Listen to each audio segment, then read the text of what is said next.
आपली संस्कृती, आपले संस्कार सदा राहू दे आपल्या सोबत। भारताच्या महान ग्रंथांचे आणि काव्यांचे संपूर्ण संकलन सबस्क्राइब करा तिलक। हे लंकेश, जर तुला आपल्या योद्ध्यांच्या शक्तीवर अभिमान आहे तर मी श्रीरामांच्या वतीनं आपल्या समस्त योद्ध्यांना आव्हान देतो। मी माझा पाय आपल्या या दरबारात घट्ट रोवतो।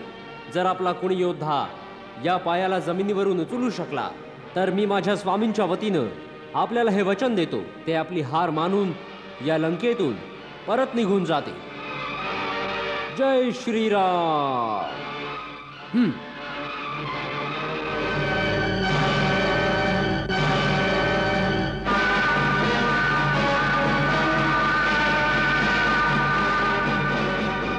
मूर्खा, पायच पकडायचे असतील तर जाऊन श्रीरामांचे पाय पकड, त्यांच्या चरणाशी मुक्तीचं द्वार आहे। माझे पाय का पकडतोस? माझं आव्हान आपल्या योद्ध्यांना होतं, आपल्याला नाही। आपल्याला तर मी हेच सांगेन, श्रीरामांचे चरण पकडा तर आपलं कल्याण होईल। मी उद्याच्या सूर्योदयापर्यंत वेळ देतो, त्यानंतर लंकेवर स्वारी केली जाईल। पर्वत वादळाने ढळू शकतात, परंतु स्त्रीचं हृदय मोठ्यात मोठ्या प्रलोभनानं आणि भीषणात भीषण भयाने सुद्धा आपल्या धर्मापासून कणभर सुद्धा विचलित नाही होत।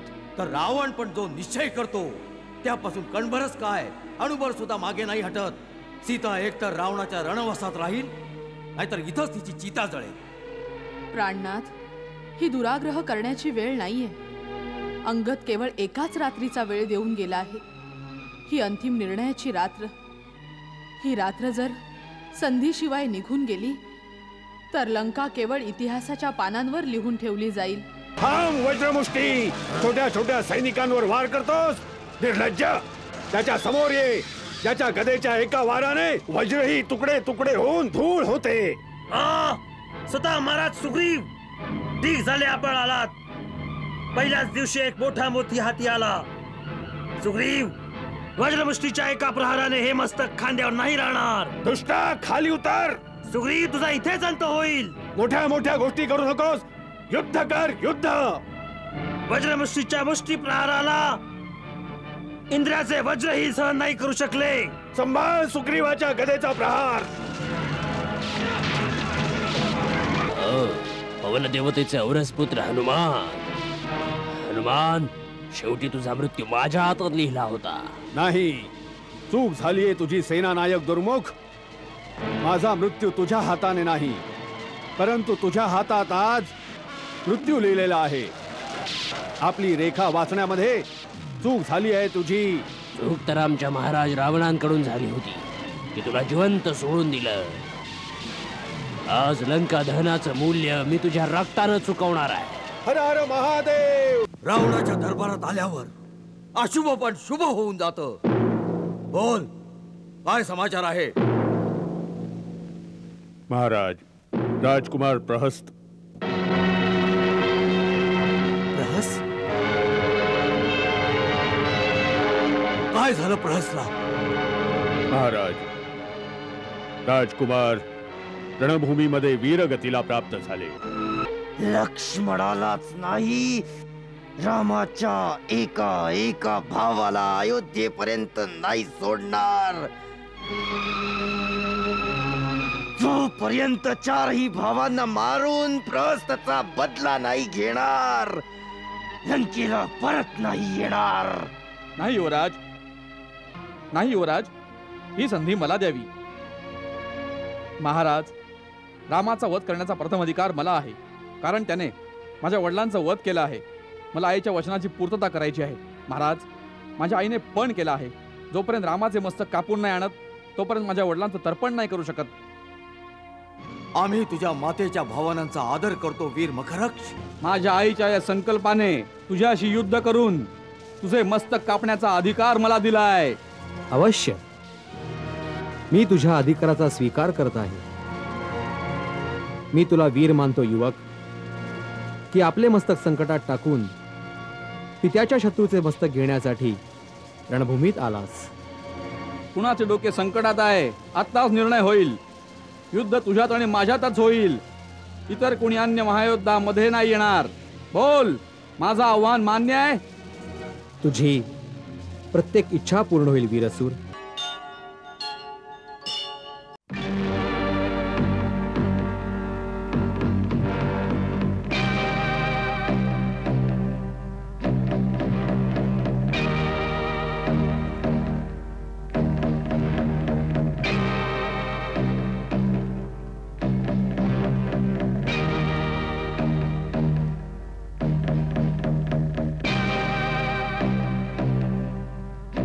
सावधान!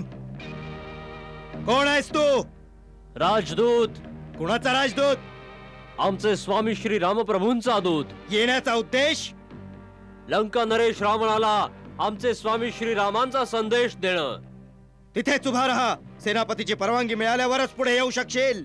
मी परवानगीची वाट पाहेन. कोण आहे? शत्रूचा दूत आहे. शत्रूचा दूत आहे, सेनानायकाला सांगा. शत्रूचा दूत आहे, सेनानायकांना सांगा. शत्रूचा दूत आहे, सेनानायकांना सांगा. शत्रूचा दूत आहे, सेनानायकाला सांगा.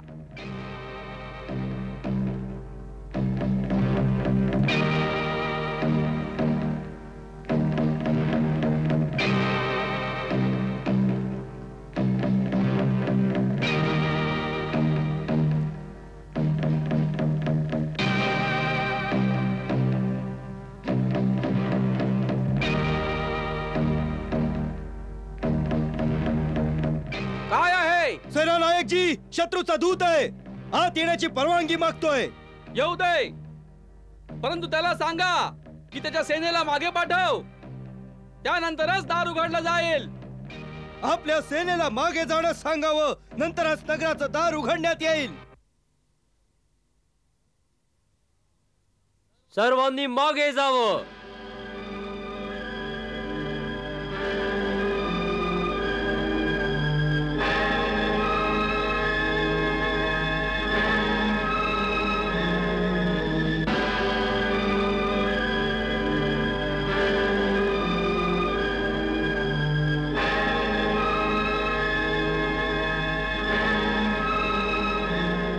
सेना दूर गेली आहे सेनानायक जी. दरवाजे उघडले जावेत.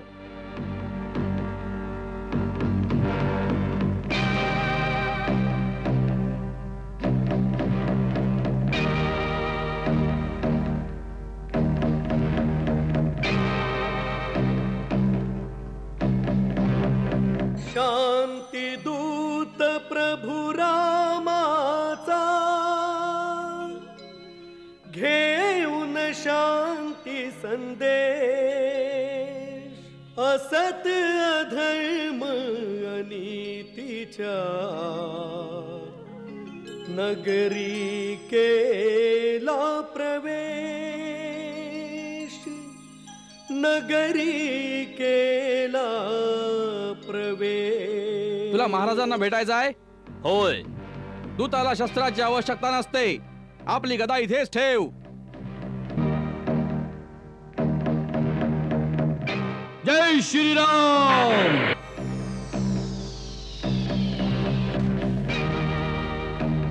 ही तर राजकुमार अंगदची गदा आहे. याचा काय संकेत आहे? त्याने दूताला आपले शस्त्रे सोडण्यास सांगितले असणार. त्यामुळे राजकुमाराने आपली गदा त्यांना न देता आपल्या सेनेकडे पाठवली.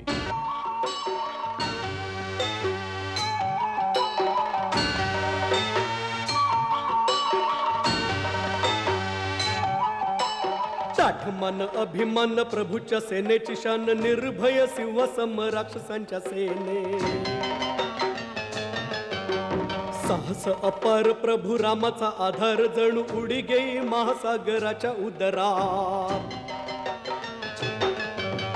थांबे ना कुणाच्या योगी सरळ चालत निघे सूर्याचा प्रकाश. जणू दाट जंगलामध्ये रामाची या सेनेमध्ये मोठे मोठे योद्धे. जरी अंगदच शूर आणि बुद्धीची प्रभा दिसे.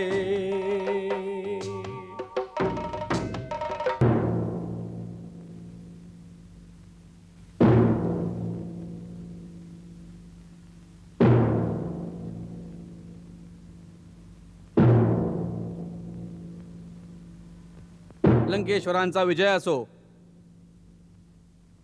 काय महाराज, शत्रूचा एक दूत आला आहे. त्याचं म्हणणं आहे की त्याने असा एक प्रस्ताव आणलाय ज्यामुळे युद्ध करण्याची आवश्यकता नाही पडणार आणि लंकेत शांती लाभेल. शांतीचा प्रस्ताव आणला आहे. वा रामा, युद्धाच्या आधीच शांतीदूत पाठवून दिलास. अजून तर तू आमच्या चंद्रहासाची चमक पाहिली नाहीस, आधीच घाबरून गेलास.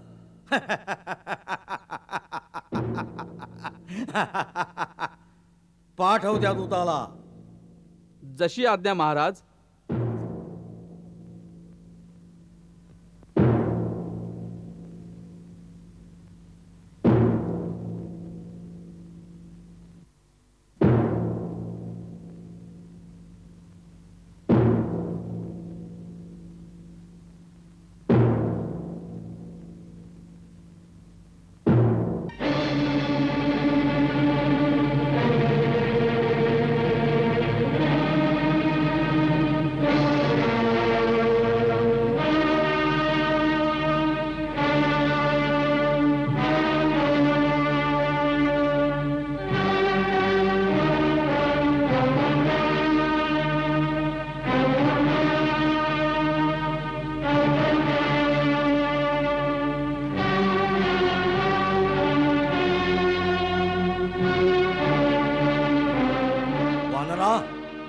कोण आहेस तू? काय संदेश घेऊन आलायस? महाराज, सभ्य देशांच्या राजदरबाराची पद्धत असते की दुसऱ्या राज्यातून आलेल्या राजदूताचा आदर करून प्रथम त्याला आसन दिलं जातं. नंतर सन्मानानं त्याचं आदरातिथ्य करून त्याला त्याच्या येण्याचं कारण विचारलं जातं. मूर्खा, इतकं पण माहित नाही की राजदूत त्याला म्हणतात ज्याला एखाद्या राजानं पाठवलेलं असतं. जंगलातून आलेल्या कोण्या भिकाऱ्यानं पाठवलेल्या वांद्राला राजदूत नाही म्हणत. आपण राजांची गोष्ट करता लंकेश्वर. मी ज्यांचा दूत आहे ते तर राजांचेही राजा आहेत, राजराजेश्वर आहे. ते केवळ या भूमिखंडाचेच नाहीत, परंतु तीनही लोकांचे स्वामी आहेत. देवता, वेद आणि विधींचेही ते नायक आहेत. मी त्याच त्रिलोकेश्वराचा, श्रीरामांचा राजदूत आहे. तो हरी आहे, हर आहे वा ब्रह्मा आहे? कोण आहे तो? तू इतक्या मोठ्या मोठ्या गोष्टी जे मला ऐकवतो आहेस त्या तुझ्या रामाची वास्तविकता एवढीच आहे की तो एक भटकणारा वनवासी आहे ज्याला त्याच्या राज्यातून हकलवलं गेलं आहे. सांग, त्या भिकाऱ्यानं काय संदेश देऊन पाठवलाय तुला? महाराज रावण, आपण माझ्या स्वामी राजराजेश्वर श्रीरामांचा अपमान केलाय, म्हणून मला नियमानुसार या सभेतून निघून जायला हवं. राजदूताचा सन्मान त्याच्या राजाचा सन्मान असतो, म्हणून राजदूताचं प्रथम कर्तव्य आहे की तो आपल्या सन्मानाचं रक्षण करेल, कारण की माझ्या अपमानाचा अर्थ होईल माझे स्वामी राजराजेश्वर श्रीरामांचा अपमान. म्हणून माझ्यासाठी दोनच मार्ग आहेत. पहिला तर हा की जिथे सन्मानपूर्वक आसन नाही दिलं गेलं मी त्या सभेतून निघून जाणं, परंतु जो संदेश मी आणलाय तो इतका महत्त्वपूर्ण आहे त्यावर लंकावासियांचं, सर्व राक्षस जातीचं जीवन मरण अवलंबून आहे. त्यासाठी माझा दुसरा मार्ग हा आहे की मी या सभेत माझ्यासाठी एक राज्योचित आसन स्वतःच निर्माण करावं. त्यावर सन्मानपूर्वक बसून मी आपल्या राजाचा संदेश आपल्यापर्यंत पोहोचवू शकेन. जय श्रीराम.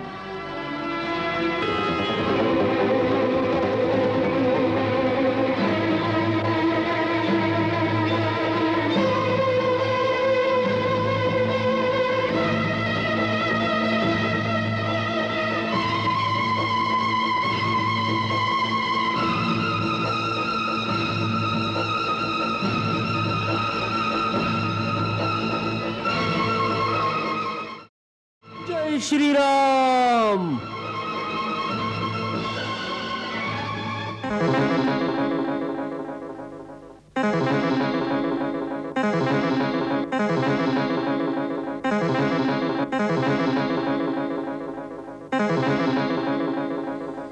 अंगद देयनी तिस शासन आजवर कुणी न पंकज पाहिया सम तिन्ही लोकींच्या स्वामीच्या दूता बसण्यासही जो देईन आसन दैवी बळ अंगदच्या अंगी अभिमानी शब्दांचे भाषण शेपटीचा उपयोग करूनिया शेपटीचे जो करीतासन.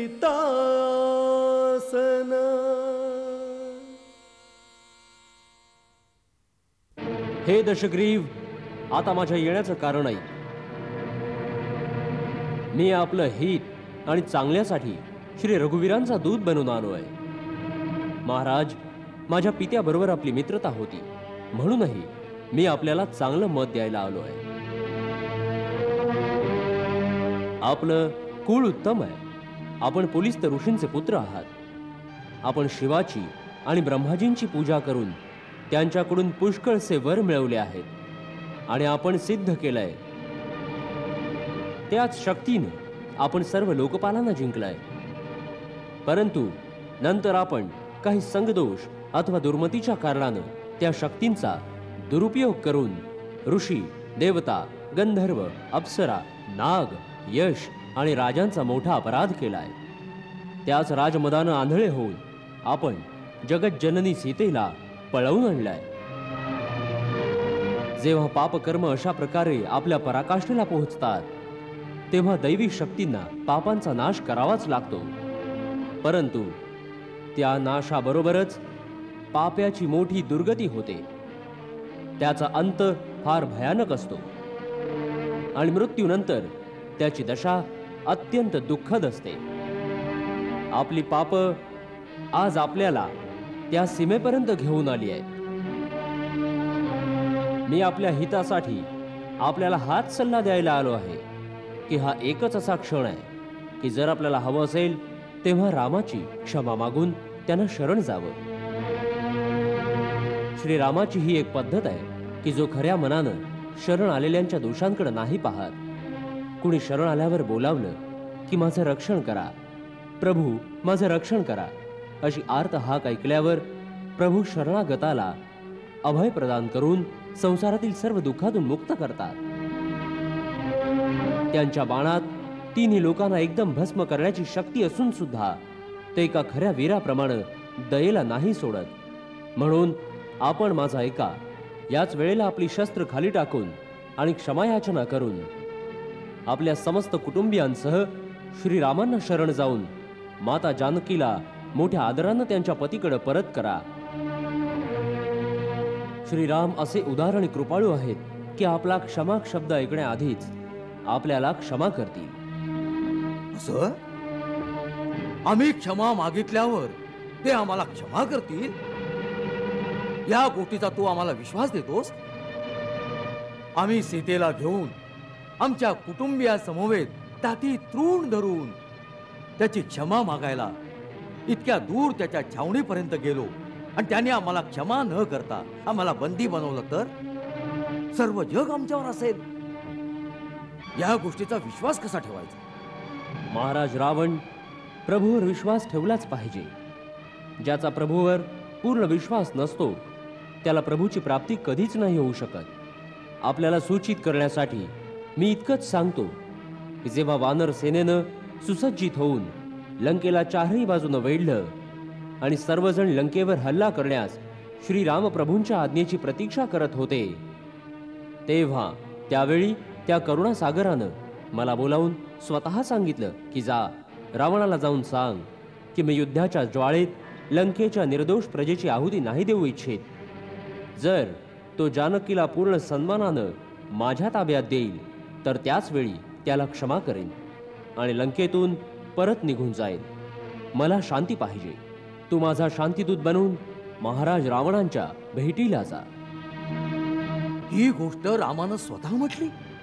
तू मला माझी सीता देऊन टाक मी परत निघून जाईन.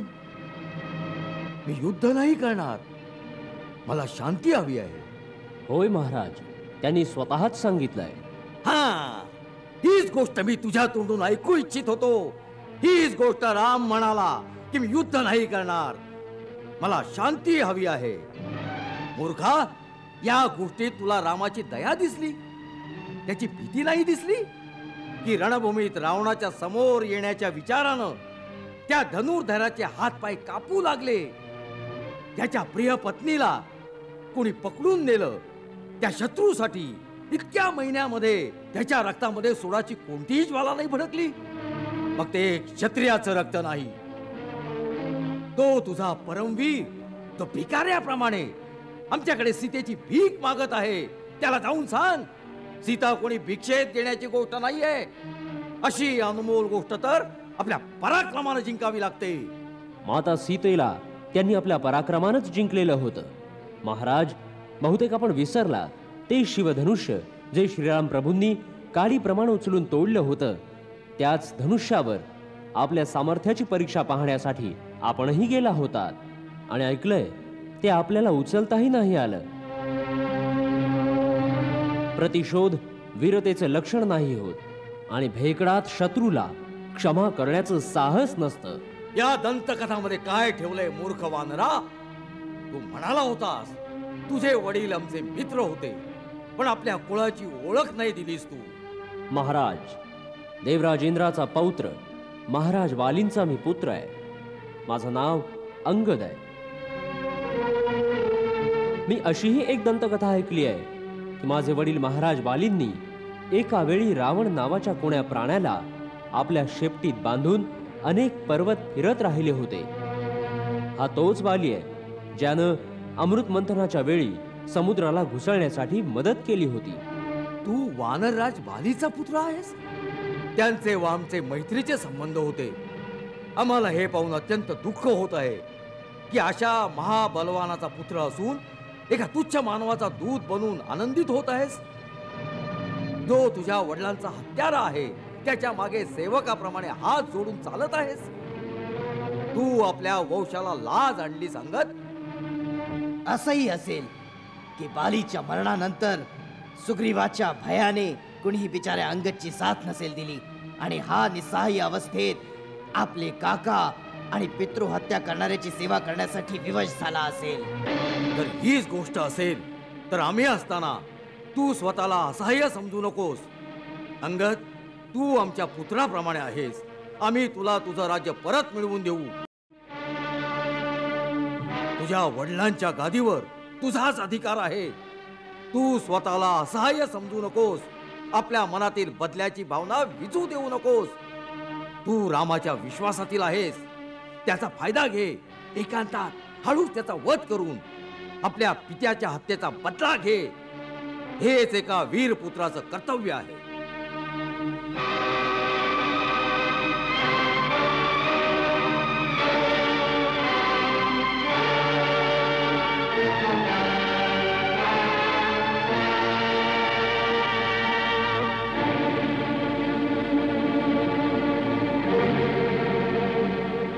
हे दशानन, आपण परत परत वीरतेचं वर्णन करत आहात, परंतु खऱ्या वीरतेचे गुण नाही जाणत महाराज. प्रतिशोध वीरतेचं लक्षण नाही आहे, आणि भेकड कधी शत्रूला क्षमा करण्याचं साहस नाही करू शकत. जर श्रीराम प्रभू आपल्या अपराधांना विसरून आपल्या चरणाशी आश्रय प्रदान करतील तर ती त्यांची महानता आहे, त्यांची उदारता आहे, त्यांची परमवीरता आहे, भेकडपणा नाही. ज्यांनी आपल्या बाणांनी आपली आजी तारका, आपले मामा मारीच, आपला भाऊ खरदूषण यासारख्या योद्ध्यांना आपल्या विशाल सेनेबरोबर एकट्यानंच मारलं, त्यांना शक्तिहीन नका समजू. ते तिन्ही लोकांचे स्वामी आहेत. माझ्या महाबली पित्यानं मरते वेळी मला हे रहस्य सांगितलं होतं आणि आज्ञा केली होती की मी त्यांच्या श्रीचरणाची सेवा करत राहावं. म्हणून आपण माझ्यावर दया करून माझी सहायता करण्याची गरज नाही, आणि आपण आपल्यावर दया करा, आणि जमलं तर श्रीरामांच्या चरणाशी शरण जाऊन आपला देश आणि राक्षस जातीचा नाश होण्यापासून वाचवा. बस!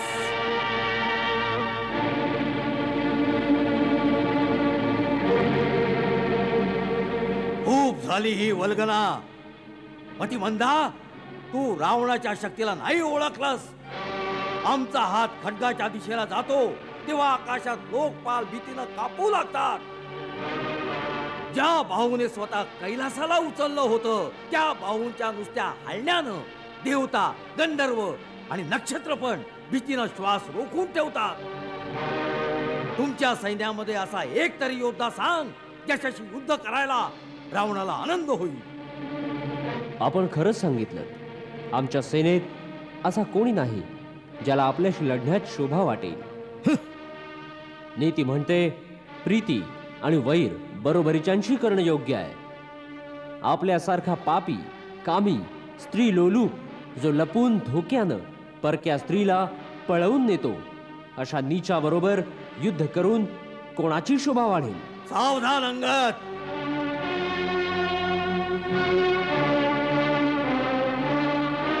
हे नको समजूस की दूत बनून आला आहेस म्हणून तू काहीही बोललास तरी आमच्या हातून वाचशील. दूताच्या पण काही मर्यादा असतात. जर रावणाच्या समोर मर्यादा ओलांडल्यास तर इथेच तुझा अंत होईल. अभाग्या, जर तुला रावणाची मदत नको आहे तर त्याच्या क्रोधाला घाबर. रावण रावण किती वेळा या नावाला उच्चारणार आहात महाराज?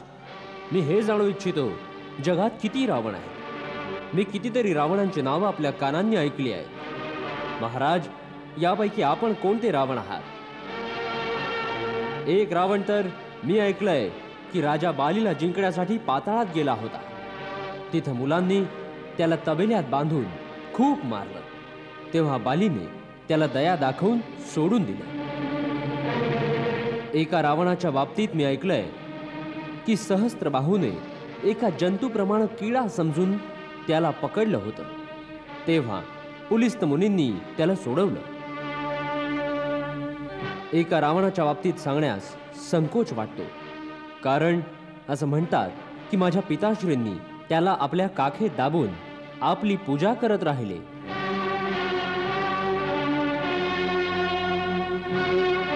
अशा वीरात आपण कोणते रावण आहात महाराज? मूर्खा, आम्ही तोच बलवान रावण आहोत ज्याच्या बाहूंची लीला कैलास पर्वत जाणतो. आमची शूरवीरता उमापती महादेवांना स्वीकार आहे. ज्यांच्यावर मुंडक्यांची फुलं चढवून आम्ही ज्यांची पूजा केली. आमच्या बाहूंचा पराक्रम दिग्पाल जाणतात. आमच्या छातीची कठोरता दाही दिशांचे हत्ती जाणतात. त्या दिग्गजांच्या या छातीवर आदळून आदळून तुटले आहेत. आम्ही ते जगप्रतापी प्रसिद्ध रावण आहोत ज्याच्या चालण्यानं पृथ्वी अशा प्रकारे डोलते जशी नावेत कोणी हत्ती चढला आहे. त्या रावणापुढे त्या मनुष्य रामाबद्दल बोलतो आहेस? मूर्खा, काही वानरांच्या साह्यानं ज्यानं समुद्रावर सेतू बांधला हीच त्याची शूरता आहे. समुद्र तर पक्षी पण ओलांडतात, पण त्यामुळे ते काही शूरवीर नाही ठरत. जर तुझा स्वामी असा योद्धा आहे तर दूत कसले पाठवतो? शत्रूशी युती करताना त्या लाज नाही वाटत? महाराज, लाज तर केवळ आपलाच गुण आहे. या लाजेमुळेच आपण आपले गुण वारंवार गाताना नाही थकत. हे लंकेश, रामानं घाबरून मला दूत बनवून संधी करण्यास नाही पाठवलं. श्री रघुवीरांनी हे विचार करून पाठवलाय की कोल्ह्याला मारून सिंहाची शोभा नाही होत. या कारणानं ते तुमच्यावर दया करू इच्छितात, परंतु तुम्ही दयेला पात्र नाही. आता श्रीरामांची शेवटची चेतावणी तुम्हाला ऐकवतो. त्याने सांगितलंय की मी तुझ्या अपराधाची शिक्षा देण्यास लंकेच्या दारावर आलो आहे. ब्रह्माच्या वराच्या कारणामुळे तुला जो अभिमान आहे तो नाहीसा होण्याची वेळ आता आली आहे. राक्षसधम, जर सीतेला घेऊन तू मला शरण नाही आलास तर मी या पृथ्वीला राक्षसहीन करून टाकीन. ज्या बळाच्या भरोशावर तू कपटानं सीतेला पळवलंयस त्या बळाला आज युद्धभूमीत दाखव. मी मंत्री, पुत्र, बंधू बांधवांसहित तुझा वध करेन. कारण की तुझ्या मरून जाण्यानं तिन्ही लोक निश्चिंत होऊन जातील. या रावणरूपी जहाजाचा बुडण्याचा काळ आलाय. अजूनही वेळ आहे. ज्यांना श्रीरामाच्या शरणात यायचं असेल त्यांनी यावं.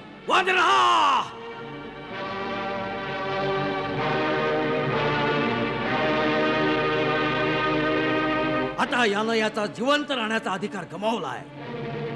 या सभेत याचं डोकं कापून याला रावणाच्या शक्तीचं दर्शन घडू देत. आज्ञेचं पालन व्हावं.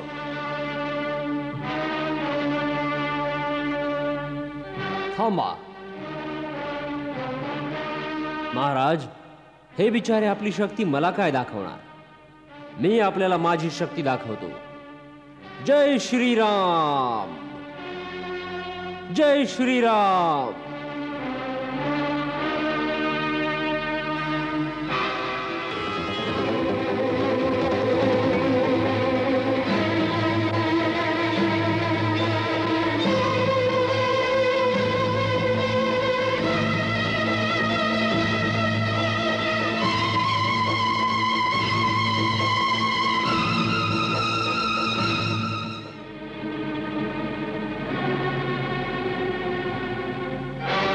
हे लंकेश, जर तुला आपल्या योद्ध्यांच्या शक्तीवर अभिमान आहे तर मी श्रीरामांच्या वतीनं आपल्या समस्त योद्ध्यांना आव्हान देतो.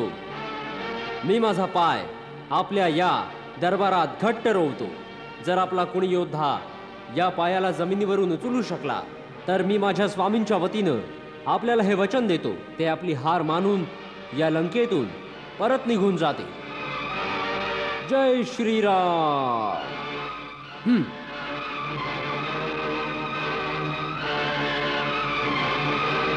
रामा स्मरुनी कपी अति क्रोधे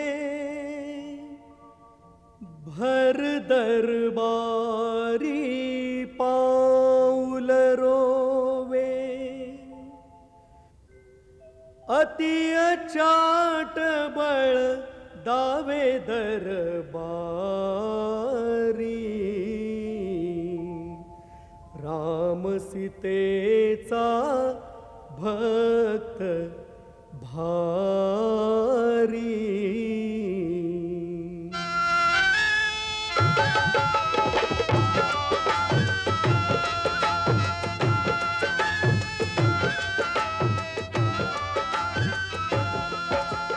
धन्य जन्म हा मुचा,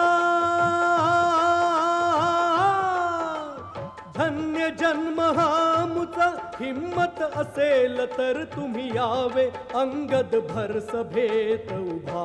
बोला राम प्रभूची जय अंगद भर सभेत उभा.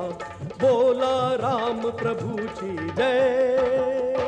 पाय पकडून या वानराला जमिनीवर आपटा.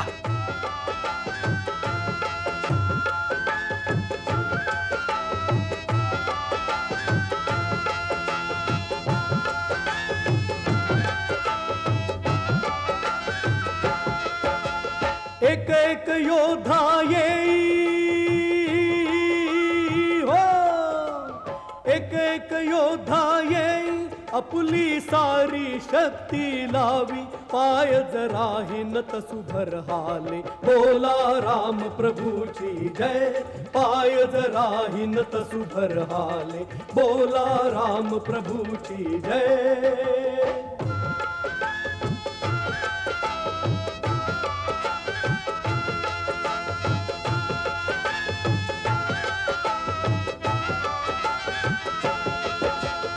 इंद्रजीत हा भारी बलवान रोमांचित सभा त्यास बघून. परिणाम काही नाही अंगद तसाच मन ज्याचे कठीण. साधू ब्रह्मचार्यासम अटळ विश्वास जसा प्रभूच्या पुजाऱ्यास. पाऊल आढळ मात्र अंगद वीराचे. सभा अचंबित सारी, सभा अचंबित सारी नाही असा कपी बलधारी भरवसा राम प्रभूवर भारी बोला राम प्रभूची जय भरवसा राम प्रभूवर भारी बोला राम प्रभूची जय बोला राम प्रभू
मूर्खा, पायच पकडायचे असतील तर जाऊन श्रीरामांचे पाय पकड. त्यांच्या चरणाशी मुक्तीचं द्वार आहे. माझे पाय का पकडतोस? माझं आव्हान आपल्या योद्ध्यांना होतं, आपल्याला नाही. आपल्याला तर मी हेच सांगेन, श्रीरामांचे चरण पकडा तर आपलं कल्याण होईल. मी उद्याच्या सूर्योदयापर्यंत वेळ देतो. त्यानंतर लंकेवर स्वारी केली जाईल.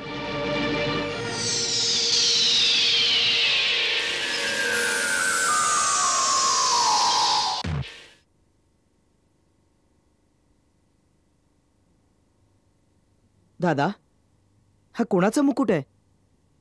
हा तर महाराज रावणाचा मुकुट आहे. रावणाचा? होय.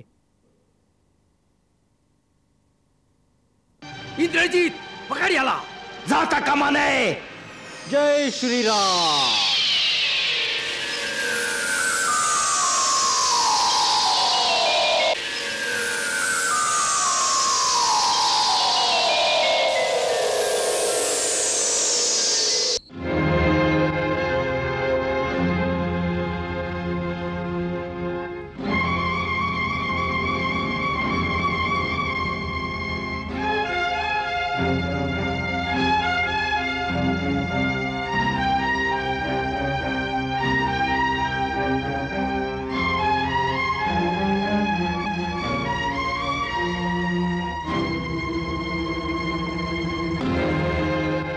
मूर्खा, पाय पकडायचेच असतील तर जाऊन श्रीरामांचे पाय पकड, ज्यांच्या पायाशी मुक्तीचं द्वार आहे.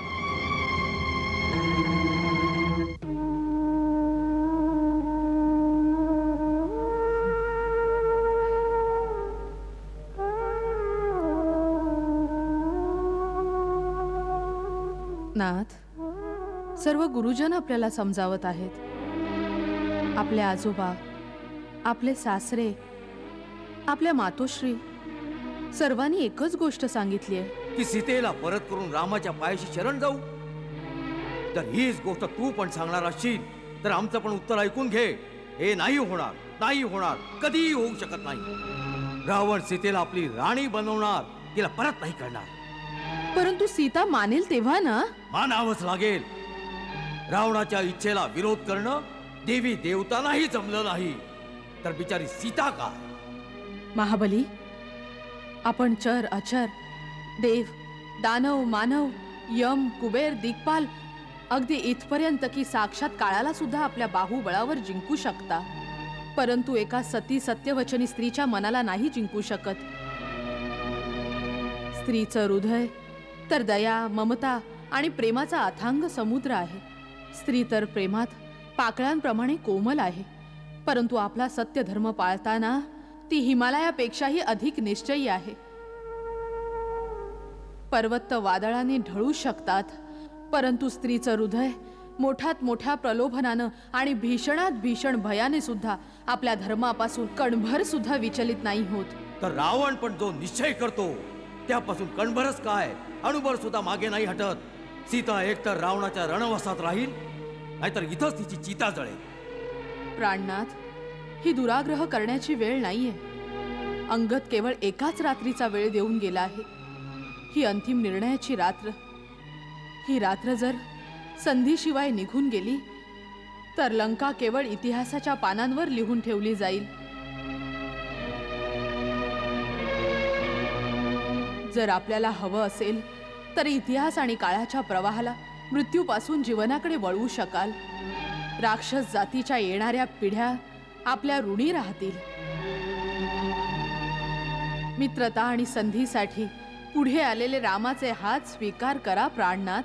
महाराणी मंदोदरी, या सर्व म्हाताऱ्या भेकडांनी मिळून तुझी मती भ्रष्ट केली आहे.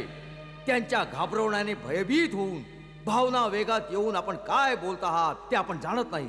आपण एका तुच्छ वनवासी माणसाच्या चरणावर मस्तक झुकून क्षमा मागायला सांगत आहात. रावणाला, त्या रावणाला जो तिन्ही लोकांचा विजेता आहे, त्या रावणाला ज्याच्यामध्ये पृथ्वी तर काय शंकरासह कैलास पर्वत चेंडू प्रमाणे उचलण्याची ताकद आहे, त्या रावणाला जो दरबारात नवग्रहांना आपल्या समोर उभा करतो, त्या रावणाला एका तुच्छ माणसापुढे गयावया करायला लावता. नाही, मी त्या रावणाला सांगते आहे जो त्या रेषेला ओलांडू नाही शकला, जी त्या तुच्छ वनवासी मानवाच्या लहान भावानं आपल्या धनुष्यानं जमिनीवर ओढली होती. होय, मी त्या रावणाला सांगते आहे की इतका अहंकार चांगला नसतो म्हणून. मंदोदरी! होय स्वामी, जर या वेळेला मी आपल्या डोळ्यांवर बांधलेली अहंकाराची पट्टी उघडून आपल्याला वास्तविक सत्याचं दर्शन नाही केलं तर मी आपल्या कर्तव्य पालनापासून वंचित राहिली जाईन. कारण की प्रत्येक पत्नीचा हा धर्म आहे की कुमार्गावर भटकलेल्या पतीला सत्याच्या मार्गावर घेऊन येणं. जसं की प्रत्येक चांगल्या मित्राचं कर्तव्य आहे की तो आपल्या मित्राकडून अपशब्द ऐकूनही त्याला कुमार्गापासून वाचवून घेऊन जाईल, असाच पत्नीचाही धर्म आहे. पत्नीपेक्षा मोठा मित्र आणखी कुणीही नाही असत नाथ. आम्ही मित्र समजूनच तुमच्या जवळ आलो होतो की आमच्या थकलेल्या मनाला थोडी शांती मिळेल, पण तू पण आम्हाला प्रवचन ऐकवू लागलीस. मी लाचार आहे स्वामी. माझं एक पत्नीचं रूप आहे तर माझं एक आईचंही रूप आहे. पत्नी आणि आई ही दोन्ही रूपं मला यावेळी लाचार करीत आहेत की आपल्या पती आणि पुत्राच्या सुरक्षेसाठी, त्यांच्या प्राणांना एका अनावश्यक युद्धापासून वाचवण्यासाठी मी त्या राजाशी टक्कर देईन जो आपल्या अहंकाराच्या मस्तीत साऱ्या प्रजेला युद्धाच्या आगीत अविचारीपणे झोकणार आहे. महाराणी मंदोदरी, ज्याला तू अहंकाराचा माज म्हणत आहेस ती आत्मसन्मानाची भावना आहे. एका भित्र्या पुरुषाची पत्नी असण्यापेक्षा एका वीर पुरुषाची विधवा असणं अधिक सन्माननीय आहे. जो भिकाऱ्याकडून भीक मागत फिरेल असा पती जिवंत राहून काय फायदा? तू त्याचा कधीही गर्व करू शकणार नाहीस. प्राणनाथ, आपण हे का नाही समजत? ज्यांना आपण परत परत वनवासी आणि भिकारी म्हणत आहात ते स्वतः जगन्नाथ आहेत. ते कोणी साधारण मानव नाही आहेत. सर्व शक्तिमान साक्षात विष्णू आहेत. विष्णू! विष्णू, जगन्नाथ विष्णू! सगळेच ह्याच भ्रमात आहेत, काल्पनिक गोष्टीनं भ्रमिष्ट झाले आहेत. नाही नाथ, हे भ्रम नाहीत, सत्य आहे. ते स्वतः विश्वनियंता चराचरपती श्रीमान नारायणच आहेत, ज्यांच्या विराट स्वरूपात अखिल ब्रह्मांड सामावलं आहे. ब्रह्मलोक ज्यांचं मस्तक, पाताळ ज्यांचे चरण, सूर्यचंद्र ज्यांचे नेत्र, मेघमंडल ज्यांचे काळे केस आहेत, भयंकर काळ जो ज्यांच्या भुवईच्या हळण्याने गतिमान होतो, वेद ज्यांची वाणी, शिव ज्यांचा अहंकार, ब्रह्मा ज्यांची बुद्धी आहे, उत्पत्ती, पालन तसंच प्रलय ज्यांची इच्छा आहे, त्या चराचरपतीने रामनाम धारण करून नररूप घेतला आहे. आपण त्यांना का नाही ओळखत नाथ? तुझ्या या वर्णनानं मी भयभीत नाही झालो. आमचा उत्साह द्विगुणित झाला आहे. जर ते विष्णू जरी असतील तरी आज ते सुद्धा आज ब्रह्मा आणि शिवाप्रमाणे रावणाची शक्ती बघतील तर त्यांच्यासाठी चांगलंच आहे. असं वाटतं आहे की काळाला वश झाल्या कारणाने आपल्या हृदयात ज्ञान उत्पन्नच नाही होत. स्वामी, काळ कुणाला कधीही लाठी घेऊन नाही मारत. तो प्राण्याच्या धर्म, बळ, बुद्धी आणि विचाराला दूर करत असतो आणि अशा प्राण्याला आपल्याच प्रमाणे भ्रम होत असतो. आपले पुत्र मारले गेले, नगरे जळली गेली, अजूनही आपली चूक सुधार करून घ्या. मी आपले पाय धरते स्वामी, श्री रामाशी वैर सोडून द्या. आम्ही त्या म्हाताऱ्या घाबरट उपदेशाने दुःखी होऊन तुझ्याकडे आलो होतो की तू आमचा थकवा घालून आम्हाला थोडं सुख आणि शांती देशील. परंतु असं वाटतंय की आम्ही आपल्या कक्षातून चूक केली.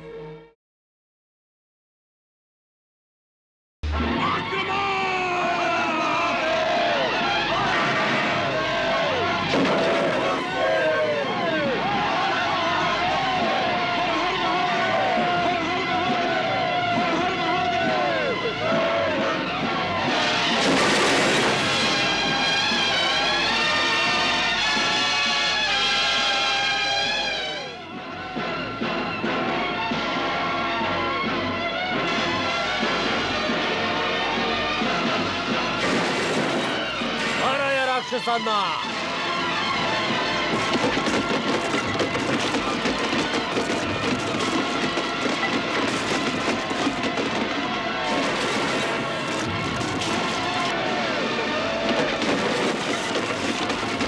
महाराज, रामाच्या सेनेनं चारही दारांना घेरलंय आणि बाहेरूनच मुख्य दारांना आणि तटांना प्रचंड हानी पोहोचवली आहे.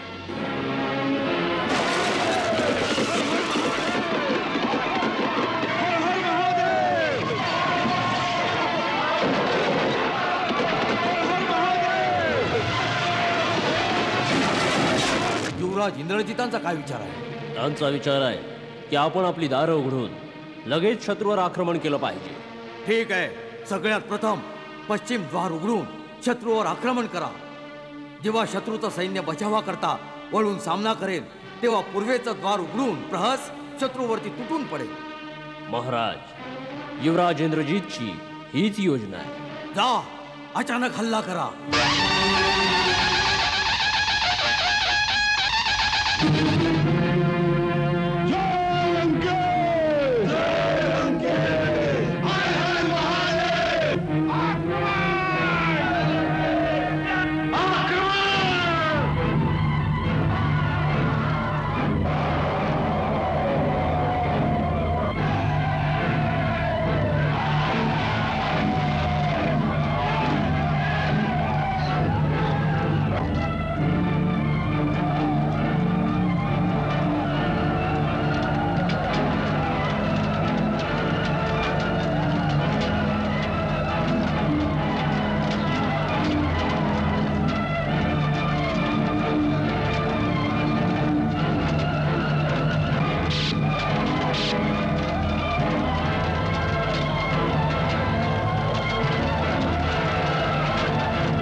वज्रमुष्टी छोट्या छोट्या सैनिकांवर वार करतोस? निर्लज्ज! त्याच्या समोर ये, ज्याच्या गदेच्या एका वाराने वज्रही तुकडे तुकडे होऊन धूळ होते. स्वतः महाराज सुग्रीव, ठीक झाले आपण आलात. पहिल्याच दिवशी एक मोठा मोती हाती आला. सुग्रीव, वज्रमुष्टीच्या एका प्रहाराने हे मस्तक खांद्यावर नाही राहणार. दुष्टा, खाली उतर. सुग्रीव, तुझा इथेच अंत होईल. मोठ्या मोठ्या गोष्टी करू नकोस. युद्ध कर, युद्ध. वज्रमुष्टीच्या मुष्टी प्रहाराला इंद्राचे वज्रही सहन नाही करू शकले.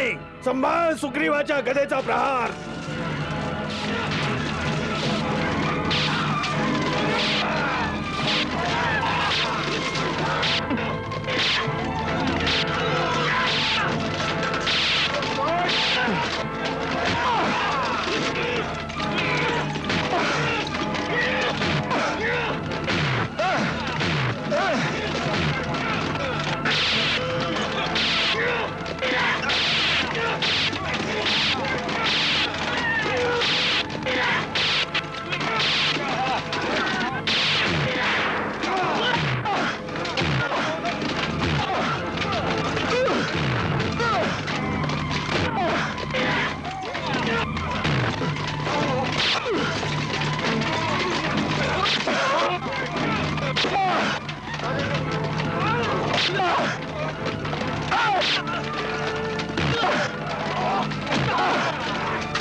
हर हर महादेव, हर हर महादेव.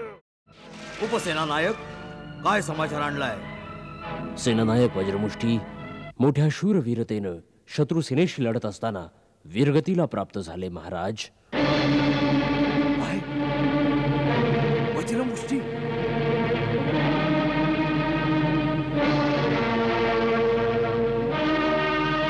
प्रभू, हा वज्रमुष्टी लंकेच्या सुरक्षेचे एक वज्र होते, जे आज महाराज सुग्रीवांनी तोडून टाकले.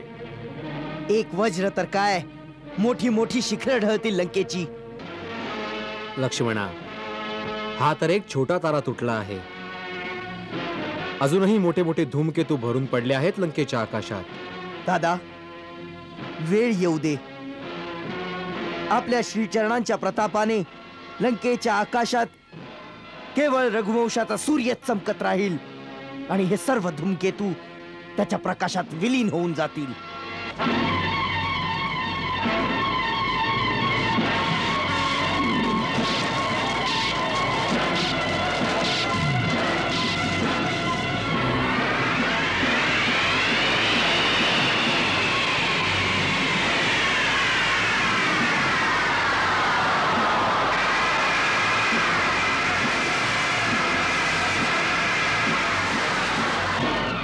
हा योद्धा कोण आहे जो आपल्या सेनेचा संहार करतोय? हा रावणाचा पराक्रमी मुलगा प्रहस्त आहे. याला जर आत्ता नाही थांबवलं तर याच्याकडे साऱ्या सेनेचा विनाश करण्याची शक्ती आहे. पळू नका, थांबा थांबा.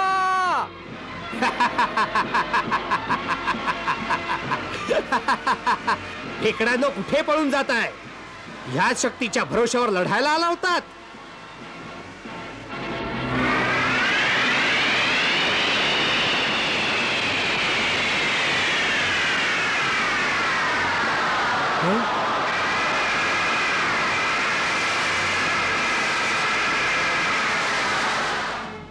काही हरकत नाही, दुसरा मान घे ना.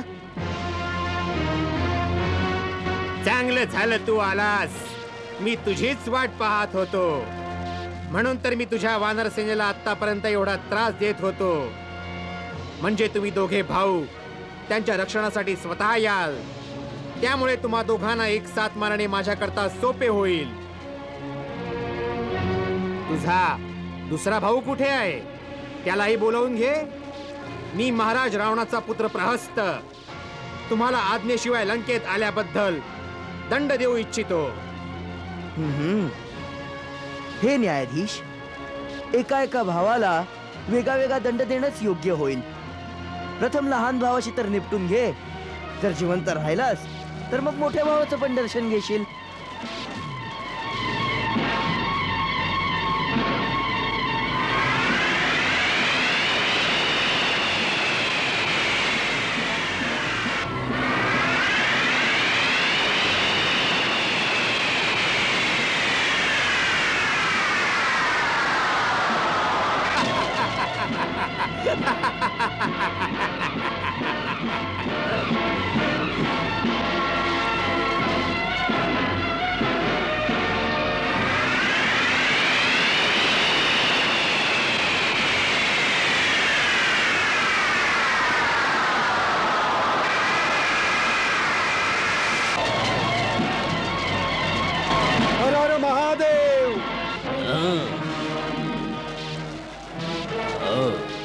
देवतेचे औरस पुत्र हनुमान.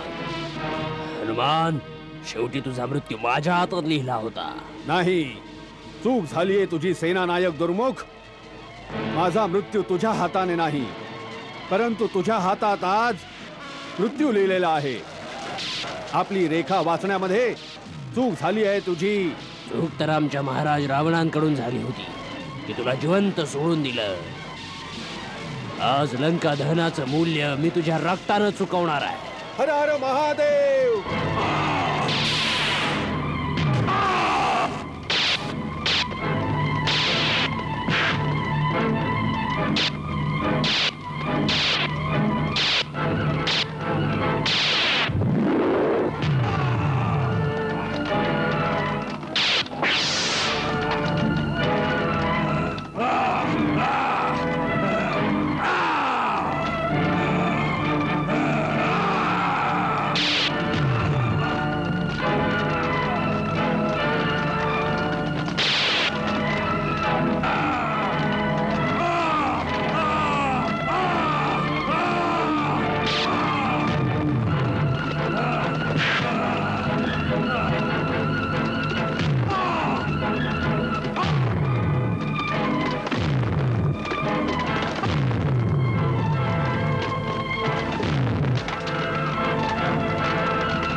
गेला.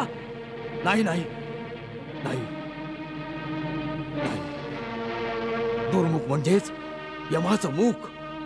कितीतरी शूर त्याच्या हातून काळाच्या ओघात वाहून गेले. त्याला कोण मारू शकतो? तोच लंकेत पहिल्या वेळी येऊन हाहाकार माजवणारा मरकट, अक्षय कुमारांचा मारेकरी महाराज. त्याच हनुमानानं महाबली दुर्मुखाचा अंत केला आहे. हनुमान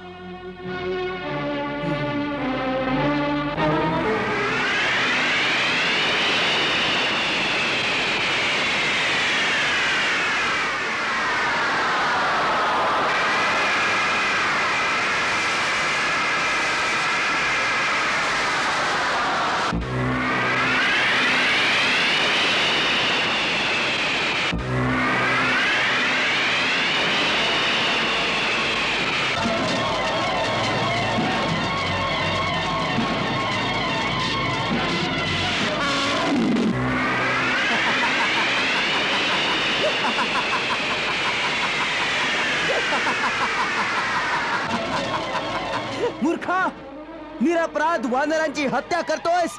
तू जिवंत राहण्यास योग्य नाहीयेस.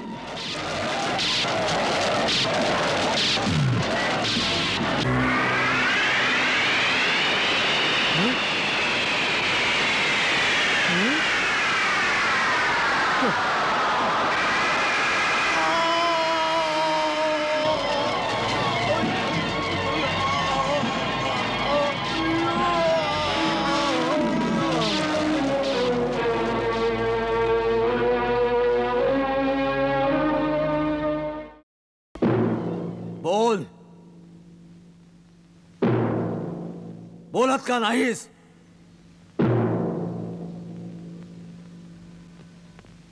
काय समाचार आणला आहेस?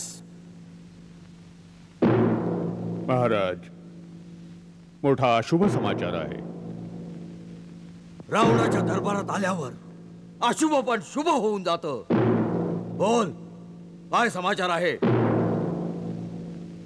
महाराज, राजकुमार प्रहस्त. प्रहस्त? काय झालं प्रहस्तला? महाराज, राजकुमार रणभूमीमध्ये वीरगतीला प्राप्त झाले.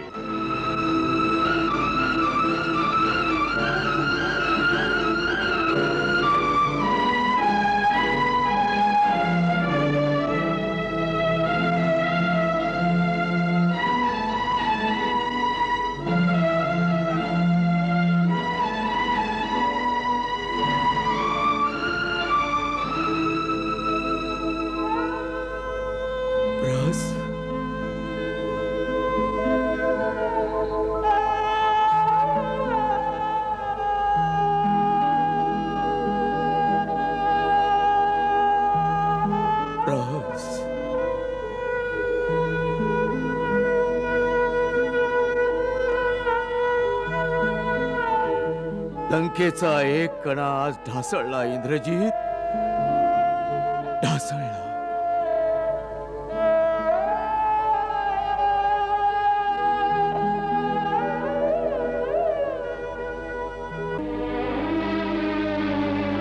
मी प्रहस्तचा सूळ घेईन पिताश्री.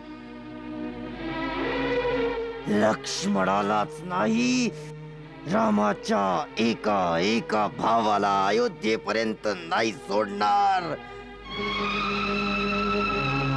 जोपर्यंत चारही भावांना मारून प्रहस्तचा बदला नाही घेणार, लंकेला परत नाही येणार. नाही युवराज, नाही युवराज, ही संधी मला द्यावी. महाराज, रामाचा वध करण्याचा प्रथम अधिकार मला आहे, कारण त्याने माझ्या वडिलांचा वध केला आहे. मला आईच्या वचनाची पूर्तता करायची आहे. महाराज, माझ्या आईने पण केला आहे. जोपर्यंत रामाचे मस्तक कापून नाही आणत, तोपर्यंत माझ्या वडिलांचं तर्पण नाही करू शकत. आम्ही तुझ्या मातेच्या भावनांचा आदर करतो वीर मकरक्ष. ती जसं सांगेल तू तसंच कर, परंतु आजच कर, नाहीतर आम्ही स्वतः रणभूमीवर जाण्याबद्दल विचार करत आहोत. आम्ही हे युद्ध फार काळ टाळू इच्छित नाही. महाराज, मला एक संधी द्यावी. मी त्या रणभूमीत जाऊन प्रलय माजवीन. शत्रूच्या संग्राम क्षेत्राला मी स्मशान क्षेत्र बनवीन. चुडाची भावना अंतर्मनात तेव्हापासून धगधगते आहे, जेव्हा दंडकारण्यात माझे वडील खर आणि काका दूषण यांनी सर्व सेनेबरोबर आपली आहुती दिली होती. महाराज, आपल्याला माहीत नाही, माझ्या आईने माझ्या वडिलांच्या खरच्या मृत्यूनंतर आजपर्यंत आपले सौभाग्याने उतरवलं. मृत शरीराला शांती देण्यासाठी अजूनपर्यंत तर्पण नाही झाले. महाराज, माझ्या आईचा पण आहे की ज्या रामाच्या बाणाने माझ्या पतीचे प्राण घेतले आहेत, त्याच्या कवटीत पाणी भरून त्याच्या आत्मशांतीसाठी श्राद्ध तर्पण करेन. अभिमान आहे माझ्या आईच्या अश्रूंचा. मी माझ्या आईचा पण पूर्ण करेन. रामाचे मस्तक कापून आईच्या हृदयात जळत असलेल्या आगीला शांत करीन. करेल, अवश्य करेल वीर मकराक्ष. आम्हाला विश्वास आहे तुझ्या मनातला धगधगता ज्वालामुखी आज ह्या युद्धाचा अंतिम निर्णय करेल. जा, तुझा विजय हो वीर मकराक्ष. विजय तर महाराजाधिराज लंकेश रावणाचा होईल.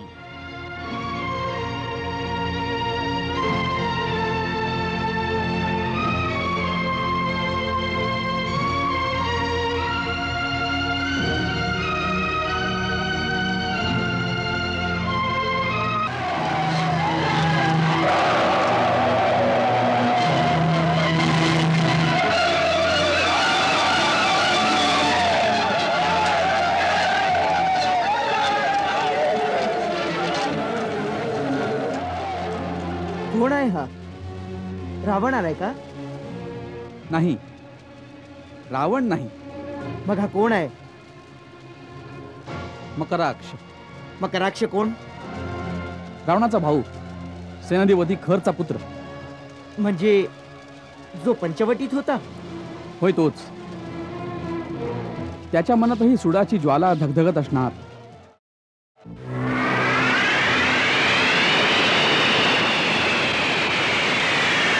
अरे, हा तर सगळ्यांना भेदून येतोय. परंतु अंगदनी त्याला थांबवलं. तो परमयोद्धा आहे लक्ष्मण. एकट्या अंगदला आवरणार नाही. मग ठीक आहे, तर मी स्वतःच जातो. तू कुणीही असशील, माझ्याशी युद्ध केल्याशिवाय नाही जाऊ शकत. मी मच्छरांची युद्ध करायला नाही आलो. कुठे आहे तुझा राम? माझं युद्ध केवळ रामाशीच होईल. माझा प्राण आहे. मी रामाचं मस्तक घेऊनच जाईन. रामाचे मस्तक मागायला कोण आलं आहे? इतक्या मोठ्या मोठ्या गोष्टी करतोयस. कोण आहेस तू? तुला माझ्या नावाशी काय आहे? एक वेळ रामाला माझ्या समोर आणून उभा कर. कुठे आहे तुझा राम? कोण आहेस रे तू, ज्याला हेही माहित नाही की जेव्हा कधी श्रीरामांचं नाव घेतलं जातं, मोठ्या आदराने घेतलं जातं. आदर तर वीरांचा होतो, त्याचा नाही जो भेकडाप्रमाणे तोंड लपून बसलेला असतो. जाऊन त्याला सांग, शत्राणीचं दूध प्यायला असेल तर रणभूमीत येऊन सामना करेल. त्याला कोणी युद्धासाठी पुकारत आहे. एखादा उंदीर जेव्हा सिंहाच्या गुहेसमोर येऊन त्याला हाक मारेल, बाहेर ये आणि माझ्याशी युद्ध कर, तर काय त्या सिंहाला हात जोडून त्याच्या समोर येऊन उभं राहिलं पाहिजे? मूर्खा, जी जीभ श्रीरामांचा अनादर करते ती पुन्हा बोलण्यास लायक राहत नाही. त्याच वेळी कापून टाकली जाते.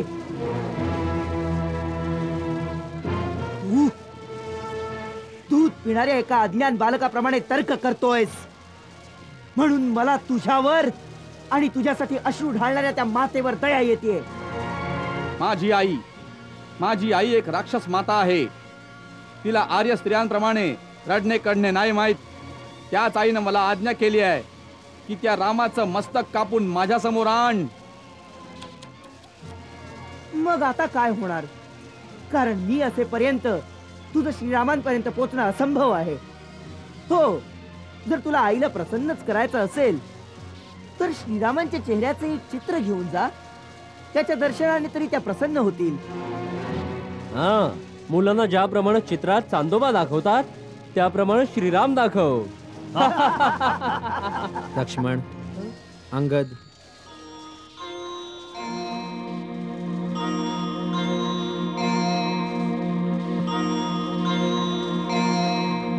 कोण्या वीराच्या संकल्पाची चेष्टा करणे वीरांना शोभा नाही देत. राजकुमार अंगद, या वीराने आम्हाला युद्धासाठी ललकारले आहे आणि युद्धाचे आव्हान स्वीकारणेही खऱ्या क्षत्रियाचा धर्म आहे.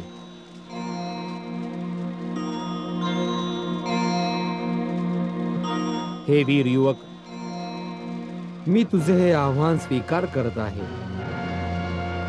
तू माझे मस्तक मागितले आहेस, आपली ओळख नाही दिलीस की कोणत्या अधिकाराने माझे मस्तक दिले जावे. मी राक्षसराज खरचा पुत्र मकराक्ष. माझा अधिकार माझ्या आईच्या संकल्पाशी आहे.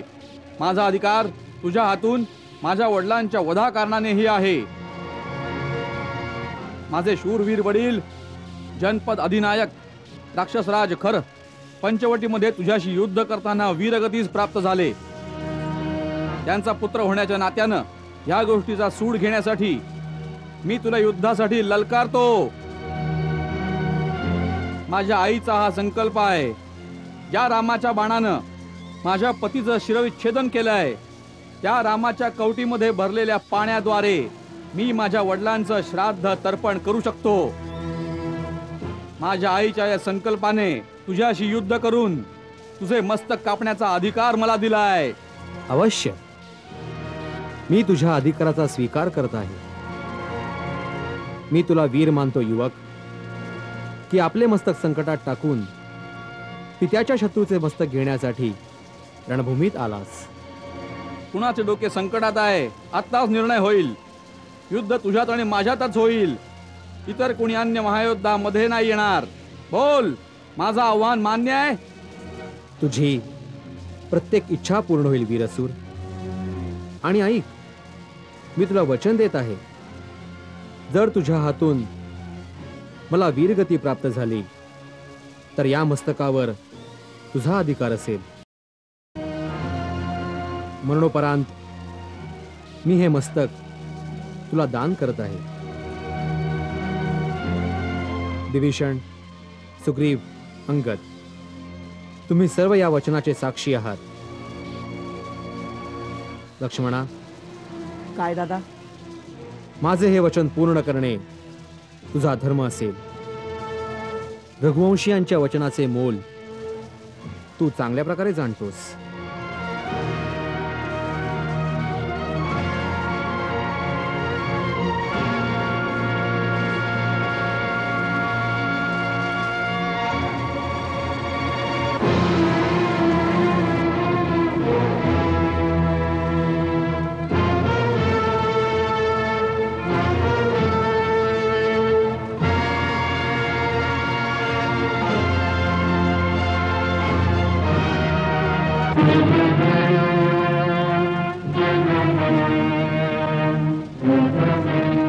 वीरवर मकराक्ष, प्रथम प्रहार तू कर.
ही माया आहे का तपस्येचे फळ?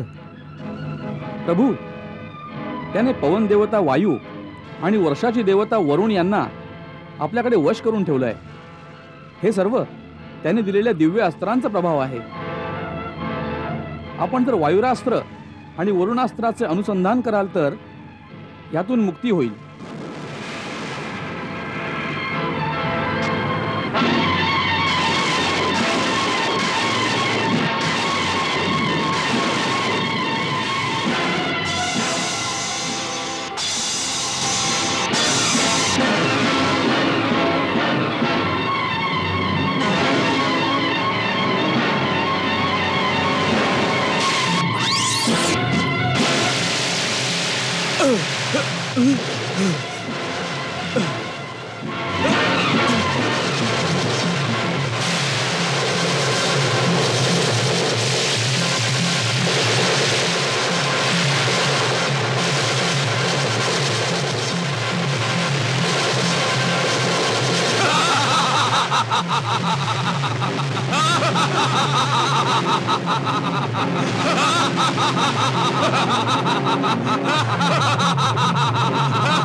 आपण तर मायापती आहात.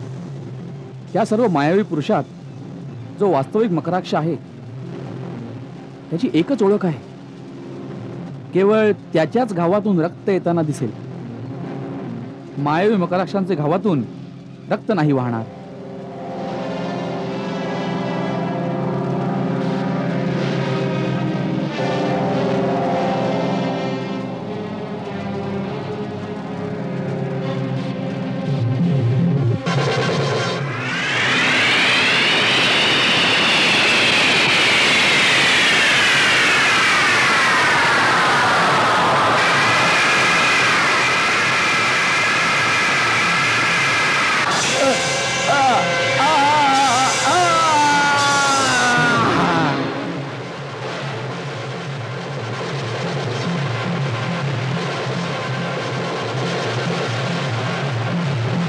श्री रामप्रभूंचा श्री रामप्रभूंचा श्री रामप्रभूंचा नाही.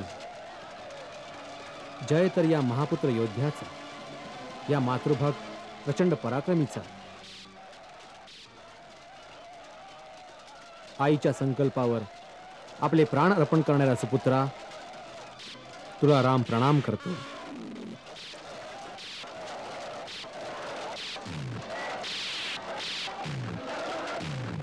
महाराज सुग्रीव, प्रभो, या शूरवीराचे मृत शरीर सन्मानपूर्वक लंकेला पाठवले जावे. दरयोध्याचा मृत्यू हा रामाचा संकेत, दुस्साहसी दुराग्रही पण ना होई सचेत. प्राणाचा बळी देऊनी मातृभक्त मकराक्ष, अभिमानी खलपुत्र हा पण ना ज्ञान गवाक्ष.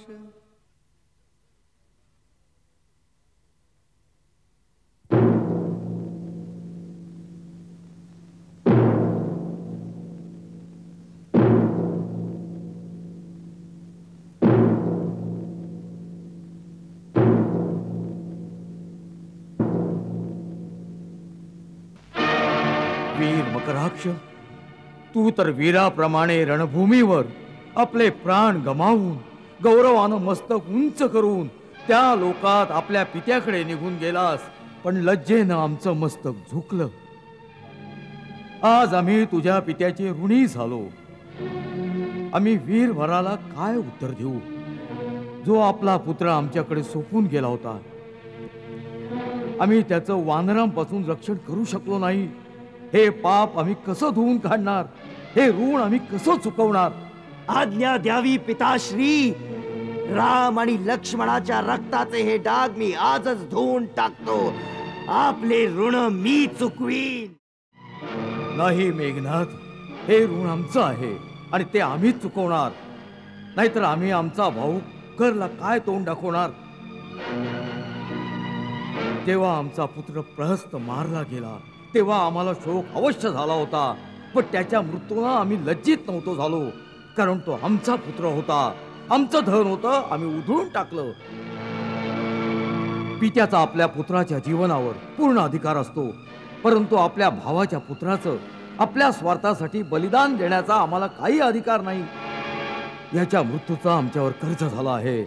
म्हणून यानं जी शपथ आपल्या मातेच्या इच्छापूर्तीसाठी घेतली होती, ती रामाच्या खोपडीत जल भरून आपल्या पित्याचं श्राद्ध कार्य करीन. ती शपथ आज आम्ही घेऊन रणभूमीवर जाऊ. आमच्या बरोबर सैन्याला कूच करण्याचा आदेश दिला जावा. क्षमा करा महाराज.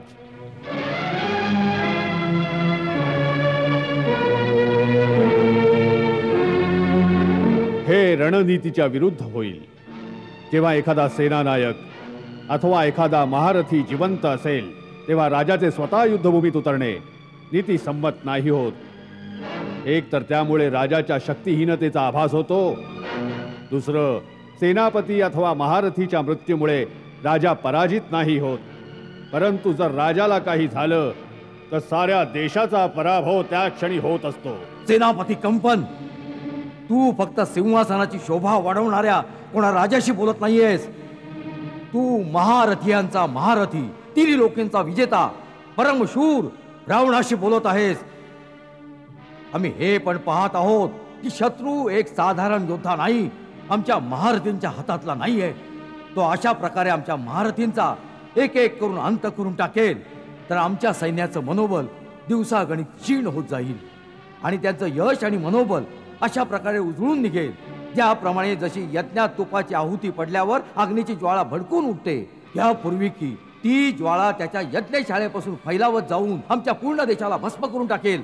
आम्ही आजच त्याच्या यज्ञशाळेचा विध्वंस करून टाकू. या युद्धाचं लांबणीवर टाकणं लंकेच्या हिताचं नाहीये. आमच्या निघण्याचा डंका वाजवला जावा.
प्रभू, लंका नरेश रावण स्वतः युद्धासाठी येत आहेत. स्वतः येत आहेत? इतक्या लवकर? हां प्रभू. त्याला मकराक्ष आणि प्रहस्तचे मृत्यू सहन नाही झाले. याचा अर्थ हाच आहे, तो आपले संतुलन हरवून बसलाय. युद्धात वीरांचे अशा प्रकारे विचलित होणे उचित नाही होत. शत्रू इतक्या लवकर विचलित झाला आहे की त्याला आपले परमयोद्धे असून सुद्धा स्वतः युद्धात यावे लागत आहे. हे आपल्या विजयाचे संकेत आहेत.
आहे कोणी ज्याला आपल्या वीर होण्याचा गर्व आहे?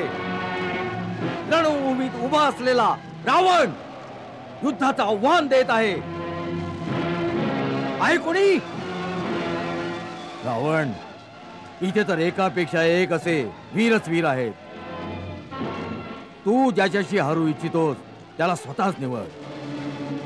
सुग्रीव, त्या दिवशी शेपूट घालून पळून गेला होतास, आज आमच्या समोर यायला लाज नाही वाटत तुला? जा, रावणाशी युद्ध करणं तुझं काम नाही. तो वनवासी कुठं आहे? राम, ऐकलंय त्याला युद्ध करण्याची मोठी आकांक्षा आहे, म्हणून आज आम्ही स्वतः पहिल्याच दिवशी आलो आहोत. कारण हे युद्ध टाळून आम्ही लांबू इच्छित नाही. यामध्ये फक्त तुझ्यासारखे बिचारे निर्दोष गरीब प्राणी जे त्याच्या भडकवणाने लंकेवर हल्ला करून आले आहेत, बिचारे फुकटात मारले जाणार आहेत. यापेक्षा हे चांगलं आहे की त्याला बाहेर काढा, ज्यामुळे त्याची युद्धाची अभिलाषा पूर्ण होईल आणि आम्ही त्याला या दुष्टपणाच्या बदल्यात प्राणदंड पण देऊन टाकू, ज्यामुळे लंकेवर वाकडी नजर ठेवण्याचं धाडस दुसरं कोणी करू शकणार नाही. हे तुला कोणी सांगितलं की रस्त्यावरून जाणारा कोणी दुराचारी चोर जेव्हा पाहिजे तेव्हा रामप्रभूंचं दर्शन घेऊ शकेल? तू तर त्यांच्या हातून शिक्षा भोगण्याच्या पण लायकीचा नाहीस. हे काम पण आम्हालाच करावं लागणार.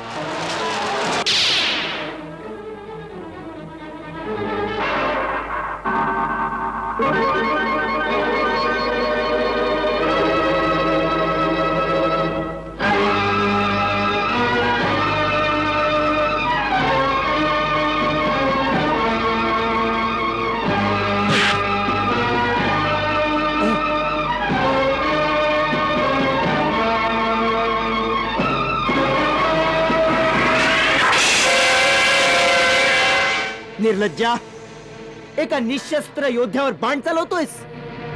तुला तर युद्ध धर्माचे नियमही माहित नाहीयेत. तुला रणभूमीवर कुणी पाठवलं? जा, युद्ध धर्माचे शिक्षण घेऊन ये. जो रणभूमीत आला हर प्रकाराने वध करण्याच्या योग्यतेचा होऊन जातो. राक्षस वीरांचा हाच धर्म आहे. आम्ही या मानवीय भावनांच्या निर्बलतेत फसत नाही. युद्धाचं एकच ध्येय आहे, जय. तो कशाही प्रकाराने हो. तू ठीक सांगतोयस.